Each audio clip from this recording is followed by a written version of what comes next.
तो I will be talking about the time table basically today. My topic of discussion is time table. तो one by one discuss करते हैं. और क्योंकि बहुत बड़ा सवाल रहता है स्टूडेंट्स का, बार बार पूछते हैं कि टाइम टेबल बना दो, टाइम टेबल बना दो. मैंने कहा पहले टेबल लेके आओ, लाते नहीं है.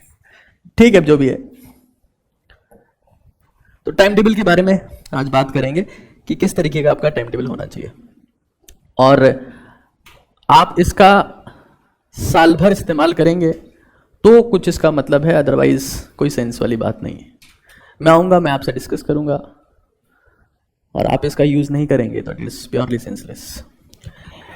टाइम टेबल में सबसे पहली चीज़ है सेल्फ टाइम. देखो, ऐसा कहा जाता है कि दुनिया में जब आपके साथ कोई नहीं होगा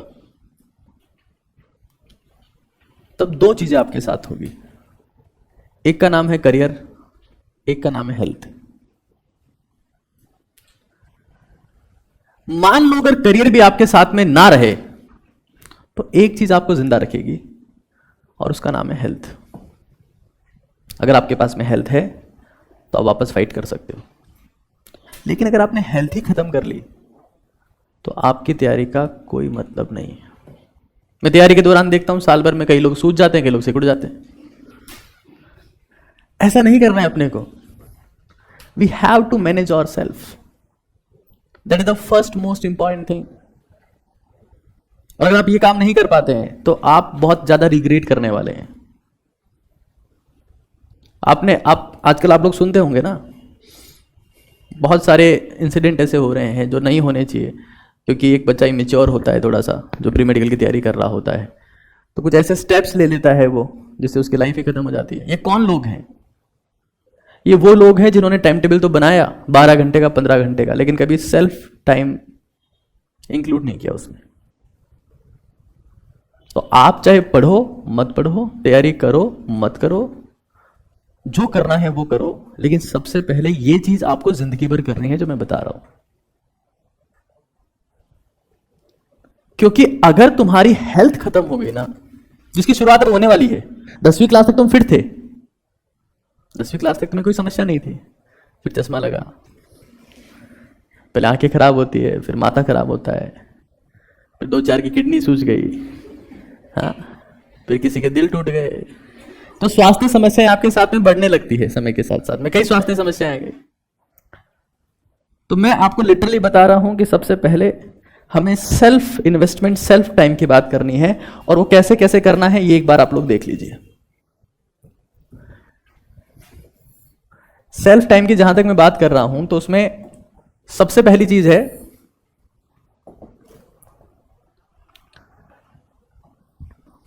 फिजिकल डेवलपमेंट. और इसको याद रखना, क्योंकि अगर तुम ये करोगे ना तभी तुम लोग क्लास में एंथुसियाज्म के साथ में आओगे. 90% बच्चे तो क्लास में से मुंह फाड़ते रहते हैं नवंबर तक. तो बोले क्लास का टाइम कितने बजे का था? बोले 8:15 का. तो कितने बजे उठा? 8:10 पे. 5 मिनट किसमें खराब किए? बोले रास्ते में खराब हो गए, वो तो थोड़ा दूर है मेरे यहाँ का घर. ये तो हालात होते हैं बच्चों के. आपको लगता है जो इंसान प्रिपेयर्ड ही नहीं है प्रॉपरली, उससे आप परफॉर्मेंस की उम्मीद कर सकते हैं? इम्पॉसिबल है. जिसका मेंटल ओरिएंटेशन ही सेट नहीं है कि मुझे क्लास में जाके सीखना है, वो कुछ नहीं कर पाएगा. तो सबसे पहले ये आप इंश्योर करें डेली बेसिस पर, इंश्योर डेली स्वेटिंग, कि आपको रोज पसीना आ रहा है. डेली स्वेटिंग है ना. जब मैं यूट्यूब पे इसकी बात कर रहा था तो मैं बोल रहा था कि जिसको बनना है जॉन सीना उसको निकालना पड़ेगा पसीना, है ना. आप में से कई लोगों ने सुना भी होगा ऐसे, है ना. बहुत बढ़िया, ये चीज़ तो सुन लिया करो तुम लोग, है ना. और तो कोई काम नहीं है तुम्हारे पास में. तो स्वेटिंग इंश्योर करनी है हमको. कैसे इंश्योर करोगे स्वेटिंग? क्या रास्ता है उसका? कुकर में बैठ जाओगे? क्या रास्ता है? सर बड़ा कुकर लेके आएंगे, हमारे पास 2 लीटर का है, अभी हम वॉल्यूम चेक कर लेते हैं हमारा. कुकर लेके आएंगे बड़ा. समथिंग एनी एक्टिविटी जिससे आपकी हार्ट बीट बढ़ती हो तो उससे स्वेटिंग होती है. ये बात सब लोगों को पता है. तो फिजिकल एक्टिविटी, देखो मैं आपको फिर बता रहा हूं, मैं साल में ये कई बार बात सुनता हूं, किसी बच्चे का टेस्ट में नंबर कम आ गया, सर बहुत बहुत नेगेटिव है सर, नहीं हो पा रहा सर, सांस भरता हुआ आता है। तो आपके नेगेटिव थॉट्स जो हैं वो आपकी बॉडी में तभी टिकेंगे या तभी रहेंगे जब आप स्वेटिंग इंश्योर नहीं कर रहे हैं। जब आप पसीना बाहर निकालना शुरू करते हैं तो आपके दिमाग में नेगेटिव थॉट्स नहीं रुकते, नेगेटिव थिंकिंग खत्म हो जाती है। तो हमें सबसे पहले इंश्योर करना है sweating, this is the most important thing. सब लोगों की खोपड़ी में चीज सेट होनी चाहिए, वरना तुम लोग क्या करोगे, किसी का पीसीओडी का ट्रीटमेंट चलेगा, किसी का हेयर फॉल का चलेगा, किसी का पिंपल्स का चलेगा, किसी का दिमाग खराब हो गया उसका चलता रहेगा, वही ट्रीटमेंट ही चलेगा। तुम लोग डॉक्टर बनने से पहले पेशेंट बन जाते हो तुम। ऐसी युवा पीढ़ी जिसमें क्षमता ही नहीं है वो क्या उखाड़ लेगी? सब पौधा उखाड़ सकती है सर, पौधा उखाड़ देंगे सर, आप बताओ ना सर, अभी उखाड़ते हैं। सबसे पहले आप में पावर होनी चाहिए, और मेंटल पावर की शुरुआत फिजिकल पावर से होती है। जैसे हम लोग बोलते हैं ना, प्लांट्स में दो पार्ट होते हैं, अपेक्स और शूट, होता है कि नहीं होता है? अरे तुमको थोड़ा बहुत पढ़े हो, सब लोगों के पास बायोलॉजी थी ना, ये चीज तो पढ़ी है सब लोगों ने। तो ये हमारा, जैसे इस पार्ट को हम लोग बोल सकते हैं वो सिस्टम है जो इसको चलाएगा। अगर ये सिस्टम खराब है ना तो इसके चलने की उम्मीद मत करना गलती से भी, बेवकूफी होगी बहुत बड़ी। तो हमें स्वेटिंग इंश्योर करनी है, that is very very important. मैं फिर रिपीट कर देता हूं तुम लोगों को, वरना तुम लोग शायरों जैसी बातें करोगे, हमें तो अपनों ने लूटा, अरे तू एक्सरसाइज नहीं करता है, घटिया बातें करता है। इंसान का मूड तभी ऑफ रहता है जब वो फिजिकली एक्टिव नहीं है। मैं आपको बता दे रहा हूं, आप देखो भारत में 90% लोगों के मूड खराब है, क्यों? मैगी खाते हैं, सोते रहते हैं, काम दौड़ना उनके पास कुछ। तो हमें ये इंश्योर करनी है, और मैं इसके लिए बार बार जो चीज मैं यूज करता हूं मैं बता देता हूं। I use 15 to 20 minute stair climbing, और मैं कई बार, आजकल तो मैं इसका आदी हो गया हूं बहुत ज्यादा, मैं कई बार यहां पर भी ये करता रहता हूं। कई लोग मुझसे पूछते हैं यहाँ सीढ़ियां चढ़ने आते हो? मैंने कहा बोले कोई काम? मैंने कहा नहीं, एक ही काम है मेरे पास में, stair climbing. This is the, ये वो चीज है जो रनिंग से भी ज्यादा इफेक्टिव है, भागने से ज्यादा इफेक्टिव है, और इसमें नी जॉइंट के खराब होने का खतरा भी थोड़ा कम होता है, ठीक है ना? तो स्टेयर क्लाइंबिंग हम लोगों को करनी है, इससे फ्रेशनेस आती है। अब कई लोग आजकल क्या यूज करते हैं इसके लिए? हाँ बोले सर हम थोड़ा थक गए थे। बोले क्या कर रहे थे? मोबाइल चला रहे थे, मोबाइल गेम खेल रहे थे। बोले कैसे, क्या क्या क्या होता है उससे? बोले सर बंदूक चलाते हैं तो उससे कंधे में झटका आता है तो फिजिकल डेवलपमेंट होता है ना? आजकल से कई गेम आते हैं इसमें सिर्फ फायरिंग होती रहती है, तो इंसान यही सीख जाता है। हमारे पीएम भी यही करते हैं। तो फिर अब ऑब्वियस सी बात है, अब हम देश के लोग तो करेंगे। तो सबसे पहले ये चीज करनी है, और इसका अल्टरनेट सॉल्यूशन भी ये है ना, that we use mobile games. Sir 5 minute दिमाग फ्रेश करने के लिए, तो दिमाग फ्रेश करने के लिए ये एक ऑप्शन है, और दूसरा ऑप्शन ये है। सेकंड देखो एक बार आप लोग, सेकंड एस्पेक्ट है स्पिरिचुअल डेवलपमेंट। अभी आपके टाइम टेबल में कितना टाइम कंज्यूम कर चुका हूं मैं आप लोगों का? 15 मिनट, है ना? ज्यादा टाइम नहीं लिया हूं। तुम लोग अच्छा यही करते रहेंगे, सीढ़ियां चढ़ते रहेंगे, हो गया टाइम टेबल? अब तो शुरुआत हुई है, टाइम टेबल बहुत लंबा चलने वाला है ना, क्योंकि मैं तुम जैसे लोगों की तरह पेन और पेपर ऐसे नहीं आ गए ऐसे उठ के। अगर मैं तुम्हारे सामने बोलने आया हूं तो मैं पहले बहुत होमवर्क करके आता हूं उसके ऊपर, हवाई फायरिंग नहीं करता हूं मैं, क्योंकि मेरी मेहनत करने की आदत शुरू से है, प्री मेडिकल के टाइम से। और तुम लोग की टाइम पास करने की आदत है शुरू से ही पड़ी हुई है। बहुत से लोग सीरियस हो गए, जो लोग टाइम पास करते हैं वो, है ना? सीरियस कौन होता है? तो आप किसी की सच्चाई बोल दो, इसको कैसे पता हमारे बारे में? है? बहुत सीरियस हो जाते हैं एकदम से। सीरियस मत हो, रिलैक्स रहा करो। तो फर्स्ट चीज हमारे पास में, सेकंड चीज की मैं बात करूं, दैट इज स्पिरिचुअल डेवलपमेंट। अब कई लोग क्या करते हैं, जैसे it's all about being mentally relaxed, है ना? ये दिमागी रूप से शांत रहने के ऊपर काम करता है, मेंटल रिलैक्सेंट है ये, शांत रहने की प्रक्रिया ना, शांत रहने का अभ्यास बोल सकते हैं आप। कई लोग बात क्या करते हैं इस काम के लिए, इंस्टा मैसेजेस का यूज करते हैं इंस्टाग्राम पे। सर बहुत देर से पढ़ रहे थे, क्या करेंगे, इंस्टाग्राम पे 2-3 मैसेज कर दिए, 2-3 की रिक्वेस्ट एक्सेप्ट कर दिए, बातचीत चल रही, बढ़िया आराम से, आनंद है, दिमागी शांति है, कोई दिक्कत नहीं है जिंदगी में। आपको अपने दिमाग को शांत रखने के लिए सेपरेट टाइम निकालना पड़ेगा। मैं आपको फिर कह रहा हूं, मैं हमेशा कहता रहा हूं कि युद्ध में सबसे तेज तलवार वही चलाता है जो दिमागी रूप से शांत है। और अगर आप मेंटल रिलैक्सेंट के ऊपर काम नहीं करेंगे तो आप निपट जाने, क्योंकि यहां तैयारी में भयंकर फ्रस्ट्रेशन के अलावा कुछ नहीं होगा। ये आसान काम नहीं है। आपको डे वन ये बोला जाएगा तू एम्स दिल्ली, तो रुक ही नहीं सकता उससे पहले। बोले क्यों? तेरे पास बस का टिकट है। तो बीएचयू तेरा एम्स जोधपुर, तो एम्स ऋषिकेश। ये सब हवाई बातें होंगी डे वन। इसका सच्चाई के साथ में कोई संबंध नहीं है। ये सारी बातें काल्पनिक है। This game is pure frustration. Pure frustration, again repeating, this is the pure frustration. If you are ready to handle the frustration, you are welcome here. घर पे जाके सो, रोटी पानी खाओ, मम्मी बना रही है बढ़िया। अगर आप फ्रस्ट्रेशन नहीं झेल सकते हो तो here there will be sheer frustration only. और आपका इंतजार हॉस्पिटल्स में अगर पेशेंट कर रहे हैं तो आपका इंतजार, ऐसे लोगों का इंतजार वहां हो रहा है जो 16 घंटे पूरे फोकस के साथ काम करते हुए फ्रस्ट्रेशन को झेल सकते हैं। उसकी शुरुआत यहीं से होती है। इतना टफ क्यों है कॉलेज में जाना, सबको सीट क्यों नहीं देते, तो वहां मतलब गधे करना है उसमें। आपको हर सेकंड एक टफ डिसीजन लेना है। 16 घंटे एक्सट्रीम कंसंट्रेशन के साथ में काम करना है। किसी की छाती में दर्द हो रहा है, तुम उसको एसिडिटी का ट्रीटमेंट दे रहे हो, उसको हार्ट अटैक आया पड़ा है, ऑप्शन तुमसे सेलेक्ट हुआ ही नहीं है, तुम क्या खा के इलाज करोगे? तो फ्रस्ट्रेशन को झेलने की क्षमता विकसित अभी से कर देना। बाकी सारी बातें झूठ है। तुम्हारी शक्ल देख के लोग कहेंगे तो दिखता डॉक्टर जैसा है, कार्डियक सर्जन, कम से कम। ये सब झूठी बातें होती रहेगी। मैं फिर कह रहा हूं इन बातों से दूर रहना। तो हमें हमारे स्पिरिचुअल डेवलपमेंट पे काम करना है। और इसके लिए मैं डे वन से, बहुत समय से, प्राचीन काल से, बाबर के समय से बता रहा हूं कि इसके लिए आपको चंद्रभेदी प्राणायाम करना है। कितने लोगों को इसके बारे में पता है? कितने लोगों को इसके बारे में पता है? हाँ, यस, एग्जैक्टली। देखो, इसका अल्टीमेट गोल होता है, प्लीज बैठिए। इसका अल्टीमेट गोल होता है आपके पैरासिम्पैथेटिक नर्वस सिस्टम को एक्टिवेट करना। यार, तुम लोगों को कुछ नहीं पता है। तुम लोग क्या देखते, सुनते, पढ़ते हो, मेरी समझ के बाहर हो तुम लोग सारे। ये चंद्रभेदी प्राणायाम होता है। इसमें क्या करना होता है, इसमें लेफ्ट नॉस्ट्रिल जो होता है ना, अपना बायां नथुना, आपको पता है हमारे नाक के 2 पार्टीशन है यार। और अगर सिर्फ सांसें भेजनी होती तो एक छेद रख सकते थे गोल बीच में, लेकिन सेपरेशन हो रखा है, तो कुछ तो लॉजिक है उसके पीछे।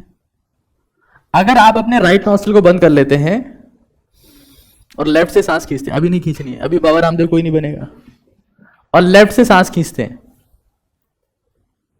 4 सेकेंड, 5 सेकेंड, और 2 सेकेंड तक उसको रोकते हैं, और फिर राइट से वापस छोड़ देते हैं।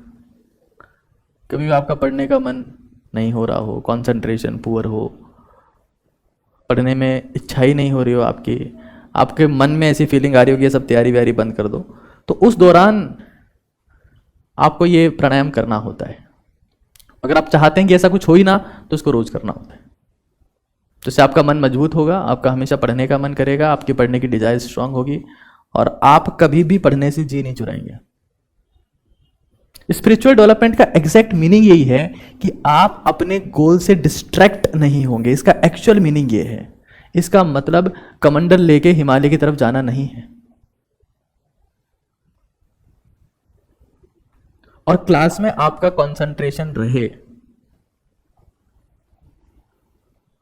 क्योंकि कंसंट्रेशन ही धर्म है हर एक स्टूडेंट का।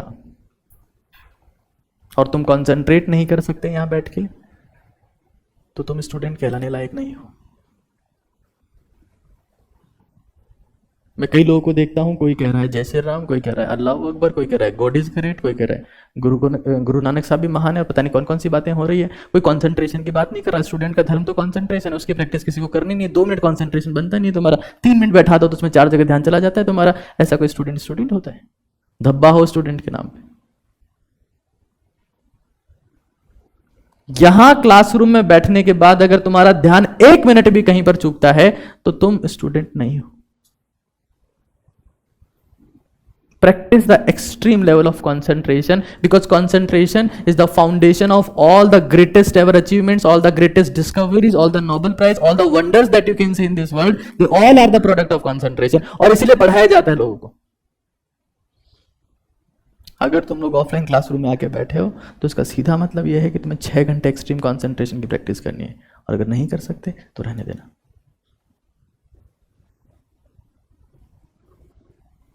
कभी इससे बात कर ली, कभी उससे बात कर ली, कभी उसकी तरफ देख लिया, कभी इसकी तरफ देख लिया, यू आर लॉस्ट. तुम्हारे जैसे तो कई हैं, फिर कई आके चले जाएंगे. स्टूडेंट का एक ही धर्म होता है, दैट इज द कंसंट्रेशन. और आप कंसंट्रेट कर सकते हो, तो मैं आपको सच बता रहा हूं, आपको किसी भगवान की जरूरत नहीं है. कंसंट्रेट करने वाला इंसान भगवान के बराबर होता है. उसे सब कुछ हासिल हो जाता है जो भीख के तौर पर भगवान से मांग रहा था, लेकिन वो नहीं करेंगे. 51 रुपए का प्रसाद चढ़ा के भगवान को खरीदने की कोशिश करेंगे. तो ये 51 रुपए तो आसान है. साल भर 6 घंटे की कंसंट्रेशन की प्रैक्टिस करना बहुत मुश्किल है. और हम आसान सौदा करते हैं, मुश्किल थोड़ी ना करते हैं. आसान सौदा जो हमारे लिए आसान है. 51 रुपए में गणेश जी करवा दोगे सिलेक्शन? नहीं, डील कैंसिल.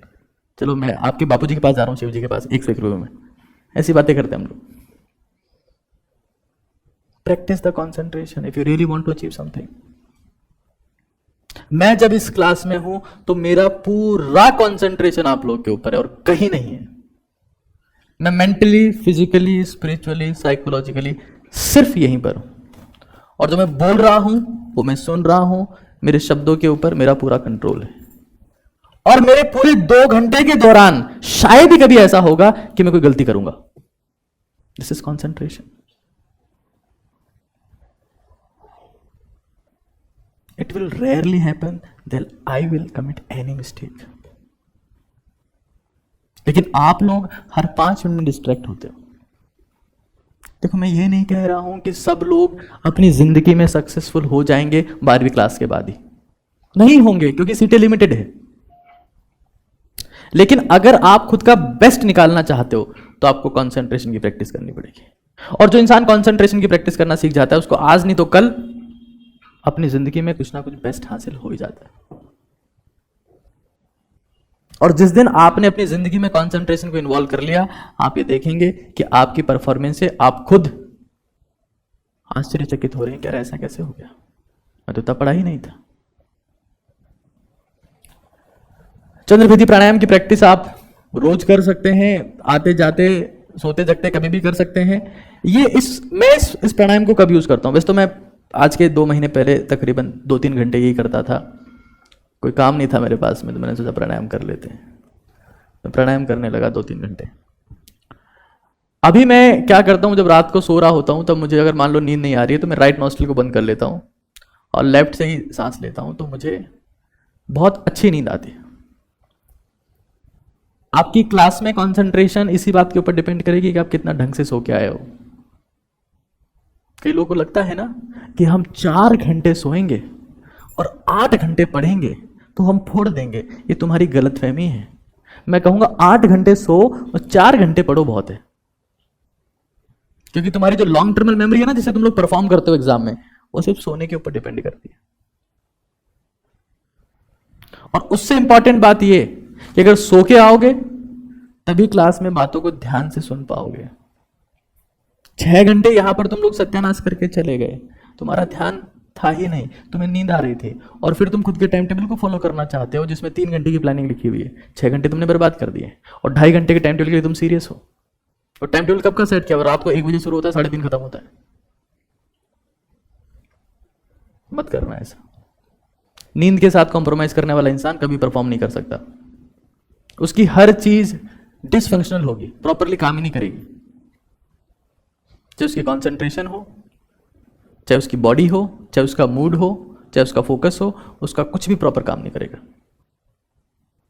तो इस चीज के ऊपर आपको विशेष तौर से ध्यान रखना है. तीसरी चीज, थोड़ा सा टाइम आपको एक और चीज के लिए निकालना है. इसके लिए मैं 10 मिनट बोल देता हूं. वैसे आप रात को सोते वक्त भी कर सकते हो, ये ऐसा प्राणायाम है, लेटे लेटे भी कर सकते हो. एक है मेंटल डेवलपमेंट. उसके लिए तो आप यहां पर आए हो, और मेंटल डेवलपमेंट में मैं ज्यादा कुछ नहीं कहूंगा, यहां पर इसका मतलब सिर्फ मेमोरी है, याददाश्त शक्ति। कंटेंट अगर आपको याद होगा तो आप वहां जाके परफॉर्म कर पाओगे। तो यहां पर मैं बेसिकली मेमोरी की बात कर रहा हूं, मेमोरी। और मेमोरी का सीधा मतलब मेमोराइजेशन से है कि आप डेली बेसिस पर कम से कम 30 से 40 मिनट मेमोराइजेशन करें। और आप नहीं कर सकते हैं तो आप कभी एक स्ट्रांग मेमोरी बिल्ड नहीं कर पाएंगे। मेमोराइजेशन का मतलब होता है किसी चीज को मन ही मन में सोचना। जो तुम ख्यालों में बहुत कुछ सोच लेते हो ना, मुस्कुरा लो, थोड़ा थोड़ी शर्म कर लो तुम लोग। मुझे पता है तुम सब 12वीं पास हो, सारे खिलाड़ी लोग हो तुम, अभी भी नहीं हंसेंगे। आपको कैसे पता हम खिलाड़ी हैं? देखो हमारा, जैसे हमारे फेफड़ों का क्या काम है? यूरिनेशन करवाते हैं, मिक्सचरेशन। फेफड़े क्या काम करते हैं? ब्लड पंपिंग का। कोई नहीं बोल पा रहा, बताओ तो इनके हालात है। फेफड़ों का फंक्शन नहीं पता इनको अभी तक। एक्सचेंज ऑफ गैसेस, ठीक है ना? क्या तुम फेफड़ों को एक्सचेंज ऑफ गैसेस करने से रोक सकते हो चाह कर भी? ये रुक जा, नो। अच्छा, हार्ट का काम क्या है? Pumping of blood. अच्छा, खून को यहां से वहां फेंकता है, ये पता है ना सब लोगों को ये बात। क्या तुम चाह कर रोक सकते हो कि रुक जा, बहुत हो गया आज है? ये हार्ट आज किसी और को देना है, क्या रोक सकते हो? नहीं रोक सकते ना। अच्छा, दिमाग का क्या काम है? सर बाकी का तो पता नहीं, हमारा तो किसी काम में नहीं आता है। हाँ, हमको तो कुछ लगा ही नहीं सर, ऐसा है भगवान ने टोपी पहना रखी, बट पता नहीं सर ये क्या क्या काम करता है। टेल मी, क्या काम आता है? थिंकिंग। हाँ, मतलब बॉडी को अल्टीमेटली ब्रेन ही कंट्रोल करता है, बट एक इसका मेजर पार्ट है थिंकिंग एंड प्लानिंग, है ना? सोच सकता है ये और प्लान कर सकता है किसको करना कैसे। देखो, ब्रेन दो टाइप के हैं अगर देखा जाए ना इन रियल, तो ब्रेन भी दो टाइप के हैं। एक वो जो हमेशा डरते रहते हैं, फियर्ड, कि उनके दिमाग में हमेशा नेगेटिव थिंकिंग ही आती रहेगी, मेरे साथ अब ये होने वाला है। मतलब अगर मान लो उनके हाथ में खुजली चल रही है ना, यहां गलती से, है ना, तो ये सोचेंगे इसमें सोरियासिस हो गया। खोपड़ी दुख गई मान लो किसी दिन गलती से, ना, हेडेक हो गया, ब्रेन ट्यूमर है, मुझे मरूंगा मैं। होता कि नहीं होता ऐसा? कई लोग बहुत डरपोक होते हैं, वो डरते ही रहते हैं। वो पैदा क्यों है? डरने के लिए, उनका काम ही यही है। दूसरा ब्रेन जो सेकंड टाइप का है, ये करता है बिलीव कि मुझे जिंदगी में ये करना है, मैं इसके लिए प्लान कर रहा हूं, मैं इसके लिए सोच रहा हूं। और यही ब्रेन का वो टाइप है जो अचीव कर लेता है। ये इट विल फिनिश्ड। ये वो लोग हैं जो आज नहीं तो कल खत्म हो जाएंगे। डरने वाले लोग, जो डायलॉग है ना, जो डर गया वो मर गया, उसका मतलब समझ में आया कभी आपको? उस डायलॉग का मतलब यह है कि कोई सा भी शरीर अगर मानसिक तौर पर डर की स्थिति में आता है, तो उस शरीर में वो सारे हार्मोन्स स्रावित होने लगते हैं, सीक्रेट होने लगते हैं, जो बॉडी के सारे फंक्शंस को मिनिमाइज करने लगते हैं। कॉर्टिसोल हार्मोन, स्ट्रेस हार्मोन, और फिर वो धीरे धीरे धीरे धीरे हर ऑर्गन को डैमेज कर देते हैं। तो आप आज जितने सारे पेशेंट्स देखते हो हॉस्पिटल्स में, कोई डायबिटीज का पेशेंट है, कोई ब्लड प्रेशर का पेशेंट है, कोई हार्ट का पेशेंट है, 90% वो लोग हैं जो डरपोक लोग हैं, जो अपनी मेंटलिटी पे कंट्रोल नहीं कर पाए। साइकेट्री के बहुत सारे पेशेंट देखते हो आप लोग, कोई एंजाइटी में है, कोई डिप्रेशन में है, कोई फ्रस्ट्रेशन में है, किसी को क्या हो गया है, किसी को बाइपोलर डिसऑर्डर है, पता नहीं क्या क्या है। ये डरपोक लोग हैं। और डेवलपमेंट के प्रोसेस में हमारा दिमाग ऐसे डिजाइंड है कि हम डरेंगे, क्योंकि हम पहले जंगल में रहते थे, वहां शेर वगैरह सांप कभी भी आ सकता है। तो डरना हमारे नेचर में वाया ह्यूमन इवोल्यूशन के प्रोसेस में हमको मिला है। लेकिन अब तो हम लोग घरों में रहते हैं, जब सांप वाप के आने की उम्मीद नहीं है, शेर भी नहीं आ सकता, बघेरा भी नहीं आ सकता, तो हम इमेजिन करते हैं अब कि हमारी जिंदगी में कौन सांप है, कौन बघेरा हो सकता है, कौन शेर हो सकता है। और हम अननेसेसरी फियर्स क्रिएट करते हैं, हाइपोथेटिकल फियर्स। ये हो गया तो क्या होगा, फिर मम्मी क्या बोलेगी, पापा जान से मार डालेंगे, और पता नहीं क्या क्या हम लोग सोचते रहते हैं। पापा सोच रहे हैं मेरी बेटी क्या सोचेगी, मेरा बेटा क्या सोचेगा, उनको मैं क्या जवाब दूंगा, और घर में सब डरे हुए हैं। कोई कुछ नहीं कर कोई डरा हुआ दिमाग कुछ नहीं कर सकता, कुछ कर थोड़ा ना सकता है। वो जो डर रहा है वो भी तो काम कर रहा है, क्या डरने का। डरना मतलब being mentally handicapped with self efforts. आपका सर्टिफिकेट नहीं बना है, बाकी आप ऐसा पूरा प्रयास कर चुके हैं कि आप मेंटली हैंडिकेप्ड हैं, तो आपका ब्रेन आपको डराएगा, खत्म करेगा कि भाई ये नहीं, तू जीने लायक ही नहीं है। और उसी को अवॉइड करने के लिए मेमोराइजेशन है कि आप डेली बेसिस पर वो सोचना शुरू करें जो आपके सब्जेक्ट के काम का कंटेंट है। It can be anything. इतने साल पढ़े हो आप, कुछ तो आपको याद होगा। किसी चैप्टर का फॉर्मूला हो सकता है, कोई एक प्रोसेस हो सकती है, जैसे आप ग्लाइकोलाइसिस के बारे में सोच रहे हो। इससे परफेक्शन आता है, स्पीड बढ़ती है, नेगेटिव थिंकिंग खत्म होती है, ओवर थिंकिंग खत्म होती है, आपको कॉन्फिडेंस आता है।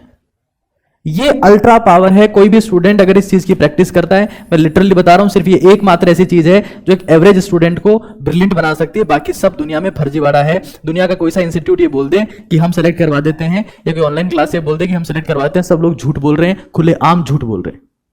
अगर मैं ये बोल दूं कि सेल से सेलेक्ट करवा देगा, झूठ है। मैं कह दूं कि मैं सेलेक्ट करवा दूंगा किसी को, सबसे बड़ा झूठ है। इससे बड़ा झूठ तो कुछ हो ही नहीं सकता। सेल्सियस ने इतने सारे सिलेक्शन करवा दिए, झूठ, बिल्कुल सच नहीं है। तो सबसे बड़ा झूठ है, बच्चा खुद सेलेक्ट होता है। तो ये सारी बातें झूठी है। सच्चाई यह है कि अगर आप में लड़ने की काबिलियत है, फियर को ओवरकम करने की ताकत है, मेमोराइज करने की पावर है, एक एवरेज स्टूडेंट तभी सक्सेसफुल होगा, मैं आपको फिर बता रहा हूं, जब वो मेमोराइज कर सकता है, क्लास में बैठ के कंसंट्रेट कर सकता है। इस क्लास में भी मैं देख पा रहा हूं कई बच्चे हिल डुल रहे हैं। कंसंट्रेशन के लिए एक शब्द यूज होता है, that word is known as stillness. Stillness, स्थिरता। कंसंट्रेशन आपकी मेंटल स्टेमिना को रिप्रेजेंट करने का एक तरीका है कि आप मेंटली कितने फिट हैं, कितने स्टेबल है, कितने फोकस्ड हैं। क्योंकि फोकस के बाद चमत्कार शुरू होता है। सूरज पूरे दिन तपता रहे, चमकता रहे, कोई नीचे कागज जलता नहीं है, उसको फोकस करो, कंसंट्रेट कर दो, लेंस से कागज जलने लगेगा। तो ये चमत्कारित होगा, कंसंट्रेशन से होगा। और कंसंट्रेशन की शुरुआत होती है फिजिकली स्टेबल होने से। आप यहां क्लास में बैठे हो, हिलडुल रहे हो, झुके हुए बैठे हो, साइड स्टैंड लगा के बैठे हो, आपका कंसंट्रेशन पुअर है। कंसंट्रेशन की स्टेट का मतलब है you will be physically very stable, you are not moving at all. और सबसे बड़ी बात यह, सबसे बड़ी दिक्कत की बात यह है कि क्लासरूम के 6 घंटे को एक स्टूडेंट अपने टाइम टेबल में काउंट नहीं करता। क्यों नहीं करता, मेरी समझ के बाहर। उस दौरान उसका कंसंट्रेशन सबसे ज्यादा होना चाहिए, और अगर होगा तो उसको खुद के टाइम टेबल की जरूरत ही नहीं है सर, जरूरत ही नहीं है। वो क्लास में सब कुछ सीख लेगा, लेकिन खुद के टाइम टेबल को बहुत सीरियसली लेता है। क्लासरूम में जो हो रहा है होने तो क्या फर्क पड़ रहा है, 2 मिनट कंसंट्रेट करेंगे फिर निकलेंगे यहां से। तो ये गलती आपसे किसी केस में नहीं होनी चाहिए, किसी भी केस में नहीं होनी चाहिए।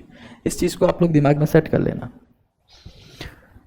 तो ये सेल्फ टाइम की कुछ बात थी। ये 3 चीजें आपको अपने लेवल पे करनी है, ये कोई आपसे नहीं करवा सकता। स्टेयर क्लाइंबिंग, डेली स्वेटिंग आप कर रहे हैं, स्पिरिचुअल डेवलपमेंट और मेमोराइजेशन, इसके लिए ये काम कोई नहीं करवा सकता आपसे सिवाय आपके खुद के। और तुम लोग अपनी फिजिकल हेल्थ पे ध्यान नहीं दोगे ना, तुम खत्म हो जाओगे, तुम्हें कोई पूछने वाला नहीं दुनिया में। तुम चाहते हो ना, हमेशा तुम्हारी थिंकिंग होती है ना कि आपको आपकी जिंदगी में कोई दूसरा इंपॉर्टेंस दे। तुम तो मेरे हो, मेरे अपने हो। तुम खुद को इंपॉर्टेंस नहीं दे पा रहे, तुम्हें कोई दूसरा कोई खा के इंपॉर्टेंस देगा। तुम्हें खुद की परवाह नहीं है, तुम ये चाहते हो कि दुनिया तुम्हारी परवाह करे। क्यों? तुम्हारे पास खुद के लिए 10 मिनट नहीं है और तुम चाहते हो कि 10 लोग तुम्हारी बात करें घंटों पर। ऐसा क्यों भाई? Why? Self love is the most important. और सेल्फ लव का एक ही रास्ता होता है। सेल्फ लव का मतलब ये नहीं होता कि कांच में देख रहे और समेट लिया एक को ऐसे, अरे तू तो मेरा ही है। This is not self love. आधे लोगों को तो ये समझ में नहीं आता कि सेल्फ लव होता क्या है। Self love means punishing your self for positive outcome. This is punishment, this is also punishment. कि नाक को बंद करके सांप जैसी आवाज निकाल रहे हो, obviously punishment. This is clear punishment. हाँ, आप किसी की यादों में नहीं खोए, ग्लाइकोलाइसिस आपकी यादों में, बताओ, ये तो पनिशमेंट ही है यार। लेकिन ये हमें नहीं करना है। हम तो ये चाहते हैं कि हमारे पास गुलाब के फूल आए। It will never happen. First you have to start walking on the thorns. कि लोग उसे थॉर्न बोलते हैं, कि लोग थ्रोन बोलते हैं, जो भी बोलते हैं। तो सेल्फ लव अपने को करना पड़ेगा। और मैंने जितना टाइम दिया ना, ये जितना टाइम दिया, ये सेल्फ लव का टाइम दिया आपको। वरना आप लोग जिंदगी भर यही क्लेम करते रहोगे कि सर हम लोग फ्रस्ट्रेशन में, हम लोग इरिटेशन में, हमारा कुछ हो नहीं रहा, अब हम क्या करें, हम क्या करें, ये सब बातें चलती रहेगी और साल भर तुम्हारा समय इसी में गुजर जाएगा।